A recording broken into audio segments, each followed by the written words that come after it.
Hello दोस्तों, स्वागत है आप सभी का मेरे YouTube चैनल लॉ इजी में। मैं Pankaj Wadhwani, advocate and law lecturer, आप सभी का स्वागत करता हूं। और जैसा कि पता है कि इसी हफ्ते AIBE यानी ऑल इंडिया बार एग्जामिनेशन की परीक्षा होने वाली है। तो जितने भी मेरे जूनियर एडवोकेट्स हैं जो इस परीक्षा में अपीयर होने वाले हैं, उनके लिए लास्ट मोमेंट पे कुछ इंपॉर्टेंट टिप्स लेकर मैं हाजिर हुआ हूँ और उम्मीद करता हूँ कि ये टिप्स आपको बहुत काम आएंगे। और चूंकि आप लंबे समय से बार एग्जामिनेशन की तैयारी कर ही रहे हैं तो बहुत अभी टेंशन में भी होंगे। और सभी को इस संडे को जो परीक्षा है उस परीक्षा के मामले में किन बातों का विशेष ध्यान देना चाहिए जो लास्ट आवर्स पे बहुत इंपॉर्टेंट है। आइए समझते हैं tips, final tips for the AIB examination, bar examination के लिए फाइनल टिप्स। तो सबसे पहले ये लास्ट मोमेंट है, जैसा कि हम सभी को पता है कि हम आखिरी हफ्ते में हैं और शीघ्र ही हमारी परीक्षा होने वाली है। और बार एग्ज़ाम बहुत बड़ा, चूँकि इसमें बहुत सारे सब्जेक्ट्स हैं और ये जो 100 क्वेश्चंस जो आने वाले हैं वो LLB में जो आपने सब्जेक्ट्स किए हैं उससे कुछ और ज़्यादा ही सब्जेक्ट्स इसमें हैं। तो इसमें many subjects are there. 40 marks आपको लाना है, 100 में से 40 मार्क्स आपको लेकर आना है, यानी आपको 40 उत्तर करेक्ट करना चाहिए। और सबसे बड़ी बात है कि इसी एग्ज़ाम के बाद सनद यानी लाइसेंस हमको मिलेगी। और चूंकि ये एग्ज़ाम ओपन बुक है, यहाँ से आप थोड़ा पॉइंट को समझिए। ओपन बुक होने की वजह से अधिकतर स्टूडेंट समझते हैं कि ओपन बुक है तो हम बुक्स में आंसर ढूंढ लेंगे। ये वो बिल्कुल गलत सोच रहे हैं, क्योंकि उनका डिज़ाइन यानी जो क्वेश्चन बनाने का, जो क्वेश्चन पेपर का जो डिज़ाइन होता है वो इतना डिफरेंट होता है कि आपको सीधे सीधे किसी भी किताब में, किसी भी बैरेक्ट में, किसी भी गाइड में वैसा क्वेश्चन मिलने वाला नहीं है। तो सबसे पहले दिमाग में से ये ख्याल जो है कि ओपन बुक है और हम आंसर ढूंढ लेंगे, ये एक तो ख्याल दिमाग में से हटा लीजिए। जो कुछ भी काम आने वाला है वो आपका सिर्फ आपका माइंड और आपकी याददाश्त, कितना आपने पढ़ा था LLB में, और आपका दिमाग।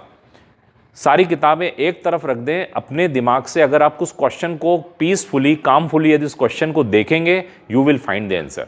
तो अपने दिमाग पर विश्वास ज़्यादा डालें, ना कि अपने साथ लेके जाने वाले स्टडी मटेरियल पे। तो सबसे पहली बात है, भले ही वो ओपन बुक है, आप मटेरियल ले जा सकेंगे, नोट्स ले जा सकते हैं, बैरेक्ट ले जा सकते हैं, गाइड ले जा सकते हैं, लेकिन ये इतनी काम नहीं आएंगी। तो मेरी सबसे पहली सलाह आप सभी स्टूडेंट से ये है कि जो आपने LLB में जितना भी पढ़ा था थोड़ा सा उसको रिकॉल कर लें, तो वो बहुत काम आने वाला है। दूसरी बात, ओन माइंड, आपका स्वयं का जो मस्तिष्क है वही ज़्यादा आपको काम आने वाला है। जो आपने LLB में स्टडीज़ की थी, जो आपने सब्जेक्ट्स पढ़े थे, यदि आपने अपने हैंड रिटन नोट्स बनाए थे, अगर वो आपके पास रखे हैं तो वो ज़रूर आपके काम आने वाले हैं, क्योंकि आपके हैंड रिटन जो सब्जेक्ट्स हैं वो आप इजीली फाइंड आउट कर पाएंगे। इसके अलावा जो क्वेश्चंस हैं, बुक्स एंड नोट्स, जो आप लोगों ने क्वेश्चंस LLB के दौरान बनाए थे, जो बुक्स या नोट्स आपके पास अवेलेबल है, जो आप लोगों ने LLB के दौरान पढ़ी थी, वो किताबें ज़रूर लेकर जाएं, वो काम आने वाली है।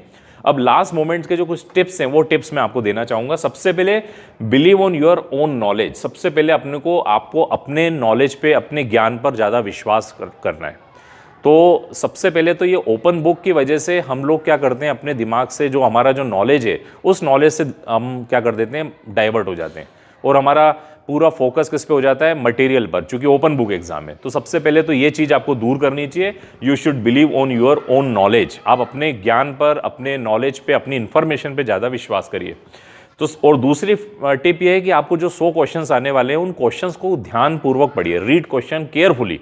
गड़बड़ क्या होती है, 5 से 10% आंसर इसलिए गलत होते हैं कि आपने क्वेश्चन ध्यान से नहीं पढ़ा था। तो first of all you read question and kindly पे the attention toward the question. क्या पूछा गया है उस पर ध्यान दें। कई बार क्वेश्चन में पूछा गया कुछ और था और हमने कुछ और पढ़ के उसके मल्टीपल ऑब्जेक्ट पे चले गए, तो हमारा आंसर गलत हो जाता है। तो ये जो चीज़ है आपकी 5 से 10%, 5 से लेकर 10% जो AIBA की जो इनकरेक्ट आंसर्स हैं उसको दूर करेगी। दूसरा, ये 3 जो सब्जेक्ट्स हैं, CPC, कॉन्स्टिट्यूशन एंड CRPC, ये आप सभी लोगों ने LLB में अच्छे से पढ़ाई है, उसको अच्छे से देख लें, क्योंकि 10-10 मार्क्स कवर करने वाली। CPC 10 मार्क्स कवर करेगी, कॉन्स्टिट्यूशन 10 मार्क्स कवर करेगा, CRPC 10 मार्क्स कवर करेगा। इस प्रकार 40 में से 30 नंबर तो ये 3 सब्जेक्ट ही कवर करने वाले हैं। तो इतने सारे सब्जेक्ट्स को देखने की जगह, 27 सब्जेक्ट को देखने की जगह, इन 3 सब्जेक्ट्स को यदि देखते हैं तो 30 नंबर के क्वेश्चंस इसमें से बनते हैं। और उसके बाद एविडेंस और IPC, इन दोनों को यदि और जोड़ लेते हैं तो 8-8 मार्क्स इसके आएंगे। 8-8 क्वेश्चन कुल मिला के 16 क्वेश्चन, यानी 48 क्वेश्चन है ना, अप्रॉक्सीमेटली आपके 100 क्वेश्चन में से 50 यानी अप्रॉक्सीमेटली 48 जो क्वेश्चंस हैं वो इन 5 सब्जेक्ट में से आने वाले हैं। तो 27 में से 5 सब्जेक्ट एक तरफ और आपके 22 सब्जेक्ट एक तरफ, तो इसीलिए इन 5 सब्जेक्ट पे ज़्यादा फोकस करिए लास्ट मोमेंट पे। अब मल्टीपल आंसर्स आने वाले हैं, सबसे इंपॉर्टेंट बात है कि आपको 4 आंसर्स आने वाले, तो मल्टीपल आंसर्स में से आप ये देखिए कि कौन सा आपको ज़्यादा पास में लग रहा है, यानी कौन सा आंसर ज़्यादा पास में है, उस पास वाले को अटेम्प्ट जरूर करिए। मल्टीपल आंसर्स में जो पास का आंसर लग रहा है उसको जरूर कवर करिए। और एक और इम्पॉर्टेंट बात यह कि हिंदी में अगर हिंदी मीडियम स्टूडेंट्स हैं तो किसी क्वेश्चन के आंसर नहीं आने पर उस क्वेश्चन को इंग्लिश में पढ़ लें, या इंग्लिश मीडियम के जो स्टूडेंट्स हैं यदि वो क्वेश्चन आपको नहीं समझ में आ रहा है तो एक बार उसको हिंदी में पढ़ ले। अगर आप ये टैक्ट आजमाते हैं तो इसमें भी आपके 5 से 10% तक आपके क्वेश्चंस सही बन जाएंगे। क्या होता है, कई बार बाईलिंगुअल कोई क्वेश्चन आपको उस मीडियम में समझ में नहीं आता है, लेकिन आप अगर उसको दूसरे मीडियम में देखेंगे तो उस क्वेश्चन का आंसर आप फाइंड आउट कर लेंगे। तो अप्रॉक्सीमेटली मिनिमम 5 to 10% आपका यहाँ सही हो सकता है यदि आप हिंदी मीडियम वाले हैं, भले हिंदी में देखें, पर जो आंसर आपको क्वेश्चन हिंदी में नहीं समझ में आ रहा है उसे इंग्लिश में देखिए। और इंग्लिश मीडियम स्टूडेंट यदि कोई क्वेश्चन आपको इंग्लिश में क्लियर नहीं हो रहा है तो उसको हिंदी में जरूर देखें, क्योंकि बाईलिंगुअल पेपर होता है। इस पॉइंट पे भी आप ध्यान दीजिए। और एक और इम्पोर्टेंट बात है, अटेम्प्ट ऑल क्वेश्चन, कोई नेगेटिव मार्किंग है नहीं इसमें, इसलिए आपको पूरे के पूरे 100 के 100 अटेम्प्ट करना चाहिए। टाइम मैनेजमेंट का ख्याल रखिए। 210 मिनट में आपका टाइम 210 मिनट यानी आपके 3.5 घंटे में ये आंसर होना चाहिए। ऐसा नहीं, चूंकि क्वेश्चंस बड़े बड़े होते हैं, उसके विकल्प बड़े बड़े होते हैं, तो ऐसा नहीं कि हम लोग उस एक ही क्वेश्चन में अगर वो क्वेश्चन नहीं आता उसको पॉज ऑन करिए और पॉज ऑन करके दूसरे क्वेश्चन पर चले जाइए।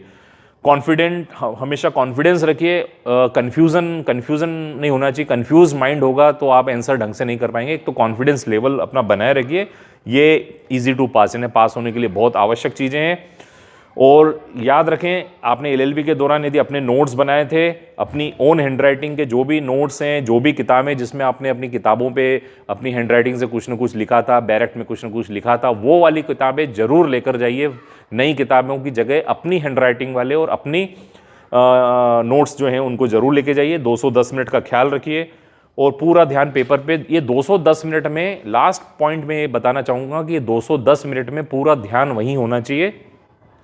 ऐसा नहीं कि आपका दिमाग इधर उधर चल रहा है, तो इस 210 मिनट में पूरा का पूरा ध्यान पेपर पे होना चाहिए, इन्हें पूरा होल कंसंट्रेशन चाहिए। अगर आप इन बातों पे, लास्ट मोमेंट पे बातों पे ध्यान रखेंगे तो डेफिनेटली AIBE एग्जामिनेशन आप लोग क्लियर करेंगे। All the best to all my dear students. और इस बार आप न सिर्फ क्वालिफाई करेंगे और मुझे उम्मीद है बहुत अच्छे से क्वालिफाई करेंगे। Thank you so much for watching this video. Kindly subscribe my channel law easy. Thank you so much.